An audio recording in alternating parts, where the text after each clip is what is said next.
Le Poker Run Tremblant à RDS est une présentation du groupe d'assurance Elco, Ford Duclos de Sorel-Tracy et service de pneus Autocam.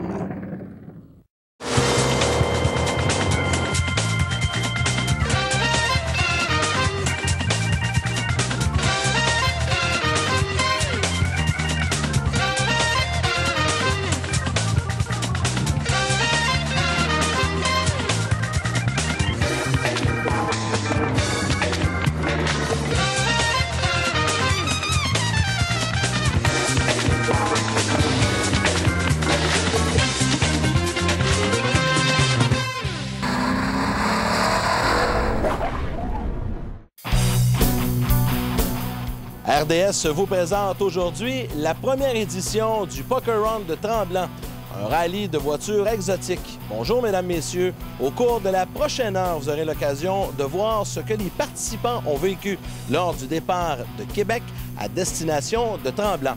Et pour en parler, je vous présente celui qui aura la tâche aujourd'hui d'analyser ce rallye et qui est aussi l'organisateur de l'événement, Louis-Philippe Duclos. Bonjour Louis-Philippe. Bonjour Yannick. Louis-Philippe, nous avons eu l'occasion l'été dernier de présenter à RDS une édition du Poker Run du Lac-Saint-Pierre avec des bateaux haute performance. D'où est arrivée l'idée de faire un rallye en voiture exotique? Bon, on cherchait une solution pour inviter nos gens à participer dans des Poker Run toute l'année. Pas juste en faire l'été, mais en faire sur 12 mois. Et puis, pour suivre les saisons, on a décidé d'en faire en voiture exotique. Combien de participants aujourd'hui de voitures? Aujourd'hui, c'est la première édition. Il faut expliquer que c'est la première édition. C'est pour cette raison qu'on a limité ça à 15 voitures, le rallye. Il faut comprendre que c'est difficile à gérer le trafic, gérer les lumières et tout ça. Fait que pour une première édition, limité à 15 voitures, ça va être amplement suffisant. L'année prochaine, on a déjà des inscriptions pour l'année prochaine. La limite devrait être l'année prochaine entre 40 et 50 voitures pour l'année prochaine. Bon, parlons proprement dit de la première journée d'activité, le départ de Québec à destination de Plessisville. Comment ça fonctionne? Aujourd'hui, on part du Lowe's-le-Concorde à Québec et puis on s'en va à Plessisville faire l'essai des véhicules T-Rex. Après ça, on se dirige vers le Baluchon à Saint-Paulin pour le souper gastronomique, le coucher. Le lendemain matin, on repart de Saint-Paulin direction l'île Ronde, où on fait la visite d'un vignoble. Et puis on dîne là aussi. On se redirige vers Tremblant pour le souper final, banquet, remise des prix gagnants. Bon, ce qui est important de mentionner, c'est que ce n'est pas une course. Il y a des cartes à aller chercher et c'est le hasard qui fait qu'on va connaître le gagnant. Effectivement. Le principe d'un Poker Run, c'est pas une course. C'est vraiment un jeu de hasard. Chaque endroit, on a 5 stops à faire. Chaque endroit, les gens arrêtent, pigent une carte. Avec ceux qui ont la meilleure main à la fin de semaine remportent le Poker Run. Philippe, on se retrouve plus tard pour analyser le premier segment de la journée. Merci Yannick. Alors voilà, mesdames, messieurs, au cours des prochaines minutes, vous aurez l'occasion de voir des images splendides, des voitures exotiques, des participants également qui seront là et des images tout à fait splendides tout au long du parcours.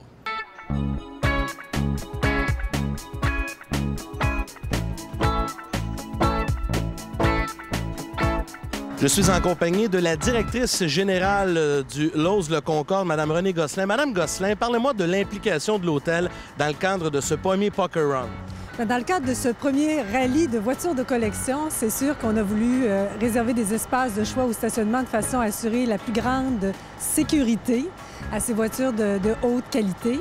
Alors, c'est sûr que c'est un honneur pour nous de participer à des gens qui ont décidé d'allier loisirs et beauté. C'est un petit peu ce qu'on vit dans l'industrie de l'hôtellerie aussi. On essaie de procurer des moments qui soient mémorables à des clientèles qui viennent se détendre. Alors, c'était comme un partenariat assez naturel.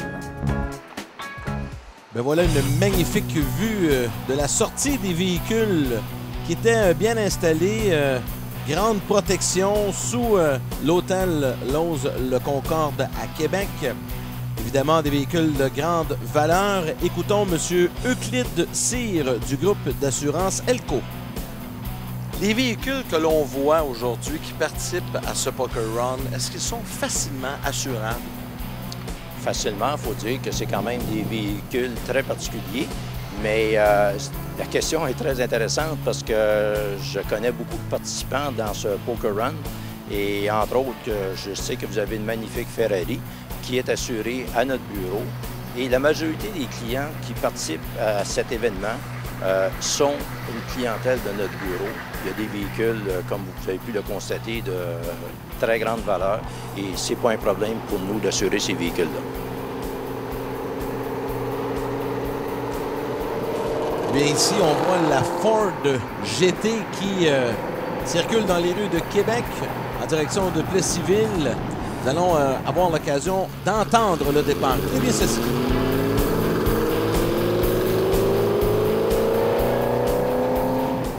Est-ce qu'il existe des marchés spécialisés pour ce genre de véhicule? Oui, il y a des marchés plus spécialisés que d'autres pour ce genre de véhicule-là. Donc, c'est très important pour nous, lorsqu'on choisit un marché pour un véhicule de cette valeur, de s'assurer que c'est un marché qui est capable de faire le règlement des sinistres à la satisfaction d'un client.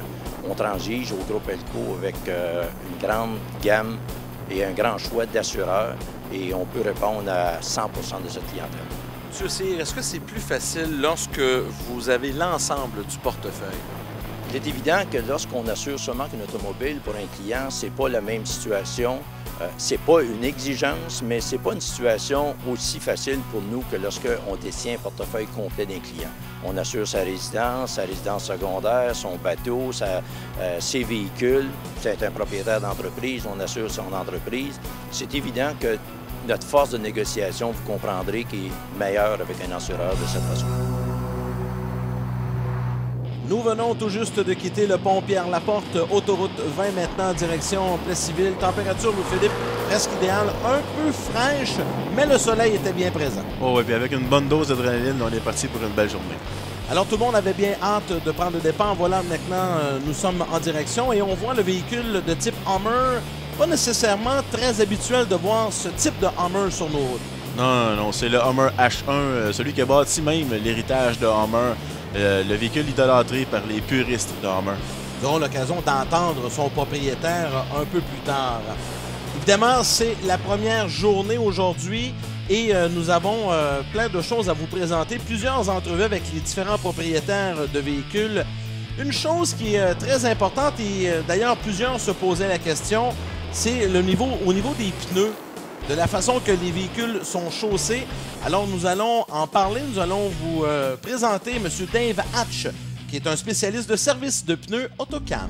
Je suis franchisé avec Goodyear parce que Goodyear, premièrement, ont 400 points de vente au Canada, qui est important pour nous parce que les clients sont sur la route, ils ont besoin des points de référence si jamais ils ont des problèmes. Deuxième des choses, Goodyear, eux, investissent au-dessus de 400 millions de dollars de recherche et développement dans les pneus, que ce soit des pneus haute performance, automobiles, de camions et en montant. Puis la raison aussi, c'est que dans la recherche et développement avec les pneus de haute performance, c'est que Goodyear ils ont revenu de loin avec des pneus qui sont sortis. Un exemple, le Eagle F1 GS D3, le Eagle F1 Supercar, comme la voiture en arrière de nous. Puis moi, avec l'affiliation qu'on a avec ces gens-là, c'est pourquoi je me sens rassuré d'être capable de vendre un produit comme ça, surtout à des voitures haute performance. Vous voyez, cette année, la nouvelle Ferrari, elle va être équipée avec des pneus Goodyear. C'est quand même de quoi de très bien, parce qu'on sait très bien que Ferrari, c'est pas un fabricant qui recherche un prix, mais plutôt une qualité de produit. Et en plus des pneus qui ont sorti avec les voitures de haute performance et des pneus touristes qui touchent à tout ça. Alors, les gens qui ont, par exemple, ce type de véhicule ou autre peuvent aller vous consulter. Il y a 3 points de service. Peut-être rappeler les endroits. Oui, on a Sorel, Verchères, Boucherville. On est équipé aussi pour travailler les roues qu'on a ici, comme la voiture en arrière de nous. Parce qu'aujourd'hui, que ce soit n'importe quelle sorte de voiture, on est rendu avec des jantes de 18, 19, 20 pouces.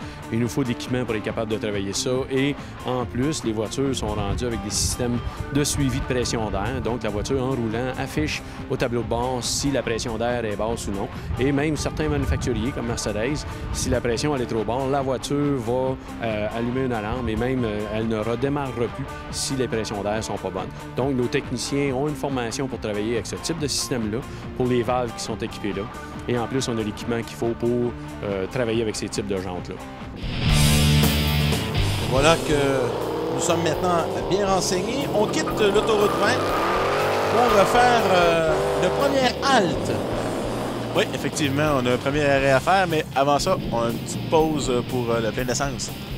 Évidemment, lorsque tout le monde est arrivé à la file indienne, tout le monde est allé faire son petit tour. On voit la Ferrari rouge. Je vais vous dire une chose, le propriétaire de la station-service était très heureux de nous voir arriver avec ses différents véhicules, la Ford GT maintenant.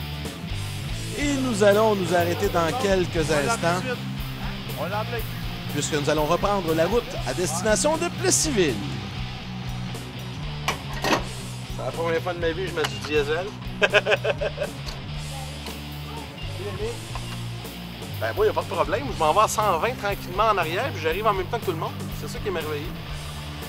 Mais je me jase, je me chicane pas. Tout seul.